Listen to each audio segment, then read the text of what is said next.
Now, moving on, a bookseller has been fired by Waterstones for getting involved in the gender wars. Tilly Fitzgerald, who posts on social media as Tilly Loves Books, posted on Twitter, "Ooh, I'll enjoy tearing up your books and popping them in the bin today. Thanks for the heads up," about a gender-critical author, Christina Dalcher. This came after Christina made comments supportive of women's rights and was concerned about the impact of gender ideology, which allows men into women's changing rooms in sports if they pretend they're a woman.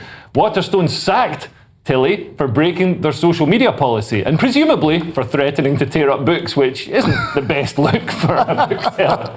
Now, I mean, what do you make of this? Do you think they're fair to sack her? Actually, and this would be controversial, because if her employment laws say you're not going to come in here and rip up the books, then that probably makes absolute sense, and it would be within her contract not to do certain things on social media. So I get it from the boring legal answer.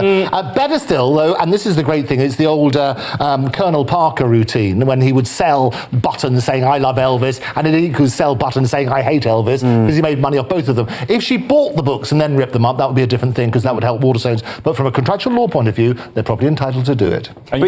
No, go on. I was going to say, you know that it's only one-sided. If it was someone a book on the others, this is the thing. What I think, like you're saying, if it's in the law that your employment agreement, you won't sort of like have a go at the products or whatever. But it's always one side, isn't it? It's never even-handed. But I feel like up until now, it's been quite one-sided against the... That's what I mean. So now they've corrected... Sorry, that's the point. So they're overcorrect? Now they've corrected... Well, they have, but now they've corrected it back again. Yeah. And again, it's just like... You're just watching that sort of theatre pantomime all the time, isn't it? No, it's not. Where's your career? Behind you. Yeah, I know. But that's the problem, though, isn't it? And I think the way it's been reported, it's a very valid point. People should be able to have freedom of speech, but it's not freedom from consequences. And in a certain employment law situation, which is what this is, that's the difficulty. Waterstones ripping up books and binning them is not a good look. I think Tilly could be an echo chamber where she doesn't realise that, telling an author that she hates her work and wants to rip up her books that is a bad thing to say when you're, that's what I mean. When you're a bookseller. So she's surrounded by people who would applaud her.